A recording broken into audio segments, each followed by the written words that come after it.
بسم اللہ الرحمن الرحیم نحمدہ و نصلی علی حبیبہ الکریم۔ سورہ بقرہ کی آیت نمبر 256۔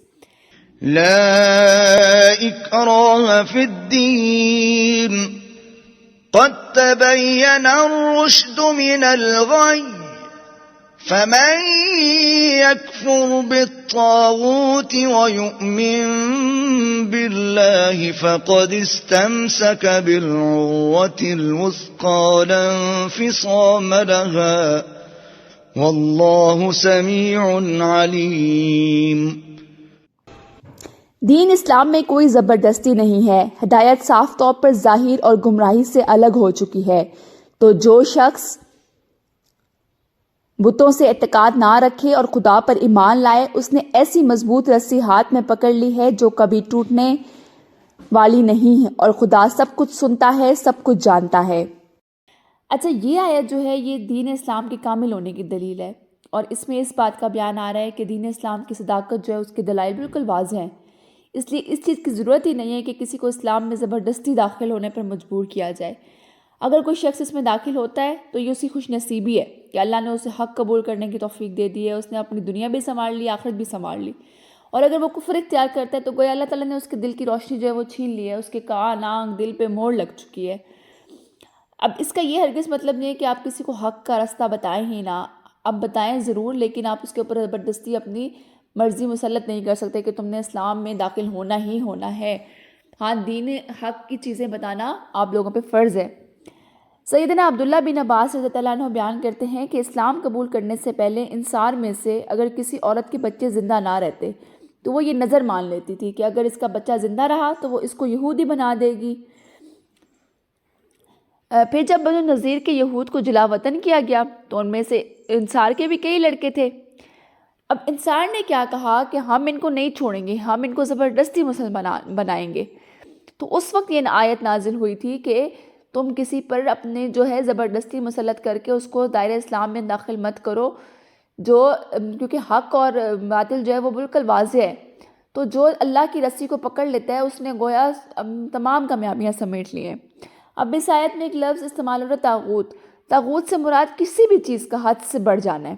تمام باطل معبود جو ہیں وہ کیا ہیں؟ طاغوت ہیں، کیونکہ انہیں حد سے بڑھ کر اللہ تعالیٰ کے برابر کر دیا جاتا ہے۔ تو شیطان کو جو ہے اس کو بھی طاغوت کہتے ہیں۔ جو شخص لوگوں سے اللہ کے مقابلے میں اپنی بندگی اور اطاعت کرواتا ہے وہ بھی طاغوت ہے۔ ٹھیک ہے، طاغوت کون ہے؟ جو کسی بھی چیز کا حد سے بڑھ جانا۔ جو اب آگے آ رہا ہے کہ جو اللہ پر ایمان لے آئے تو یقیناً اس نے کیا کیا؟ مضبوط ستون کو تھام لیا، مضبوط رسی کو تھام لیا، جو کسی صورت بھی نہیں ٹوٹنے والی، اور اللہ تعالیٰ جو ہے وہ سب کچھ جانتا ہے، سب کچھ سننے والا ہے۔ اس کے بعد آتی ہے آیت نمبر 257۔ اللہ ولی الذین آمنوا یخرجهم من الظلمات الى النور والذین کفروا اولیاءهم الطاغوت یخرجونهم من النور الى الظلمات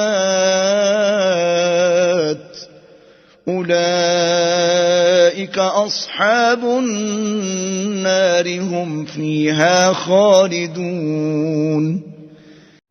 جو لوگ ایمان لائے ہیں ان کا دوست خدا ہے کہ اندھیرے سے نکال کر روشنی میں لے جاتا ہے، اور جو کافر ہیں ان کے دوست شیطان ہیں کہ ان کو روشنی سے نکال کر اندھیرے میں لے جاتے ہیں، یہی لوگ اہل دوزخ ہے کہ اس میں ہمیشہ رہیں گے۔ اب اس میں آ رہی ہے سیدھی سی بات آ رہی ہے کہ ظلمت جو ہے وہ کیا ہے؟ گمراہیاں، نور جو ہے وہ ہدایت ہے۔ اب قرآن پاک میں آپ جہاں بھی پڑھیں گے تو ظلمات جو ہے وہ جگہ کے سیغے میں استعمال ہوا ہے، اور نور جو ہے وہ ہر جگہ واحد کے سیغے میں استعمال ہوا ہے۔ اس سے یہ چیز ہمیں سمجھ آتی ہے کہ گمراہی تو کئی قسم کی ہو سکتی ہے، لیکن ہدایت کا رستہ جو ہے وہ صرف اور صرف ایک ہی ہے۔ یعنی کہ شیطانی رستے تو بہت سے ہو سکتے ہیں، لیکن ہدایت کا رستہ جو ہے وہ صرف اللہ کا رستہ ہے، وہی صراط مستقیم ہے۔ اس لیے نور جو ہے وہ ہمیشہ واحد کے سیغے میں استعمال ہوتا ہے، ظلمات جو ہے وہ ہمیشہ جمع کے سیغے میں استعمال ہوا ہے۔ اب اللہ تعالیٰ جو ہے ان لوگوں کا دوست ہے جو ایمان لائے ہیں، وہ انہیں اندھیروں میں سے نکال کر روشنی کی طرف لے کے آتا ہے۔ یعنی کہ اللہ تعالیٰ جو لوگ اللہ تعالیٰ کی راہ پہ چلتے ہیں تو اللہ تعالیٰ بھی تو ان کو اچھے راستے پہ چلانا چاہتا ہے نا۔ اللہ تعالیٰ چاہتا ہے کہ ان کے لیے بھلائی ہو، تو وہ ان کو اندھیروں سے نکال کے، یعنی کہ وہ اگر برائیوں میں ہوتے تو اللہ تعالیٰ ان کو نکال کے روشنیوں کی طرف لے کے آتا ہے. لیکن جو لوگ کافر ہیں، جو لوگ شیطان کے دوست ہیں، شیطان کیا کرتا ہے؟ شیطان اچھے کام کرنے والوں کو بھی شیطان برے کاموں کی طرف لے جاتا ہے، روشنیوں سے اندھیروں کی طرف لے جاتا ہے. وقتی طور پہ تو ان کو چکا چوند اور اچھی چیزیں لگ رہی ہوتی ہیں، حرام کام ان کو اچھے لگ رہے ہوتے ہیں، حرام کمائی اچھی لگ رہی ہوتی ہے، لیکن وہ اصل میں کیا ہوتا ہے کہ شیطان ان کو روشنیوں سے نکال کے اندھیروں کی طرف لے کے جا رہا ہوتا ہے. اب ان لوگوں کے لیے، جن لوگوں نے اپنے جو دوست ہیں وہ شیطان کو بنایا، ان لوگوں کے لیے ہمیشہ کے لیے آگ ہی آگ ہے، وہ اس میں ہمیشہ رہیں گے. ٹھیک ہے. اس کے بعد آتی ہے آیت نمبر 258. أَلَمْ تَرَ إِلَى الَّذِي حَاجَّ إِبْرَاهِيمَ فِي رَبِّهِ أَنْ آتَاهُ اللَّهُ الْمُلْكَ إِذْ قَالَ إِبْرَاهِيمُ رَبِّيَ الَّذِي يُحْيِي وَيُمِيتُ قَالَ أَنَا أُحْيِي وَأُمِيتُ قال إبراهيم فإن الله يأتي بالشمس من المشرق فأت بها من المغرب فبهت الذي كفر والله لا يهدي القوم الظالمين.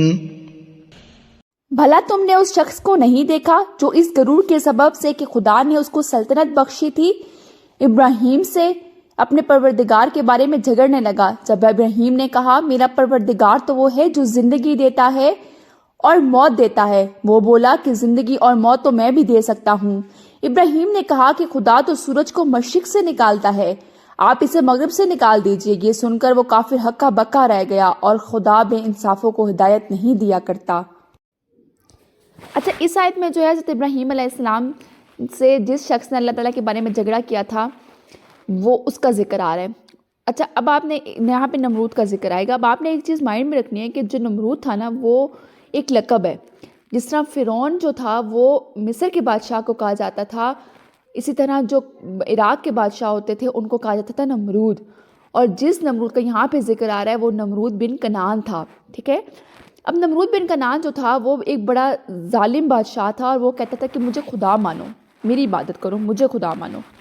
تو ابراہیم علیہ السلام نے جب اس کے بادشاہ کے رب ہونے کا انکار کیا کہ تم رب نہیں ہو، میرا رب تو کوئی اور ہے، تو اس نے پوچھا کہ تمہارا رب کون ہے؟ آپ نے فرمایا کہ میرا رب تو وہ ہے جو زندہ کرتا اور مارتا ہے، تمہارے پاس یہ اختیار ہے کہ تم زندہ کرو اور مارو، تم ایسا کر سکتے ہو؟ تو نمرود نے ایک بڑی بیوقوفانہ سے حرکت کی. اس نے کیا کیا؟ 2 قیدیوں کو بلایا اور ایک کو اس نے زندہ چھوڑ دیا اور ایک کو قتل کر دیا اور کہا کہ دیکھو اس طرح تو میں بھی زندہ کرتا ہوں اور میں بھی مار سکتا ہوں. ابراہیم علیہ السلام نے فرمایا کہ جب تم میں اتنی زیادہ قوت ہے کہ تم سب کو پیدا بھی کرتے ہو اور مارتے بھی ہو، تو اس کے مقابلے میں ایک بڑا معمولی سا کام میں تمہیں بتاتا ہوں، وہ کر کے دکھاؤ. اللہ سورج کو مشرق سے طلوع کرتا ہے، جب سارا اختیار تمہارے پاس ہے تو تم سورج کو مغرب سے طلوع کر کے دکھا دو. اب اس پر جو ہے وہ بڑا حیران ہوا، بڑا حیرت زدہ ہوا اور بالکل ہی لاجواب ہو گیا. اس کے پاس کوئی جواب نہیں تھا، لیکن پھر بھی اس کو سمجھ بھی آ گئی کہ میں خدائی کے دعوے میں غلط ہوں. پھر بھی جو ہے وہ اپنی ڈٹائی پہ ہٹا نہیں، وہ پھر بھی اپنا خدائی کا دعویٰ کرتا رہا. اب دیکھیں، جو بادشاہت نمرود کو ملی تھی وہ اللہ نے نہیں دی تھی، لیکن اس کا غرور اپنے اس پہ تھا، پیک پہ تھا. اس کو اتنا غرور تھا، حالانکہ وہ دینے والے اللہ کی ذات تھی. اور حقیقت بھی یہی ہے کہ جس کو بادشاہت ملتی ہے اللہ ہی دینے والا ہوتا ہے. سورہ آل عمران کی آیت نمبر 26 میں بھی ارشاد ہوا ہے کہ اے اللہ بادشاہی کے مالک، تو جسے چاہے بادشاہی دیتا ہے، جسے چاہے بادشاہی چھین لیتا ہے، اور جسے چاہے عزت دیتا ہے اور جسے چاہے ذلیل کرتا ہے. تیرے ہی ہاتھ میں ہر بھلائی ہے، بے شک تو ہر چیز پر پوری طرح قادر ہے. یعنی کہ بادشاہی دینا، بادشاہی چھینا یہ اللہ کے اختیار میں ہے، یہ کسی انسان کے اختیار میں نہیں ہے. ذلت عزت اللہ کے ہاتھ میں، کسی انسان کے اختیار میں نہیں ہے. آج کا لیسن ہم یہی اینڈ کرتے ہیں. نیکسٹ لیسن ہم انشاءاللہ اگلے آیت سے آغاز کریں گے. جزاک اللہ خیر کثیرا.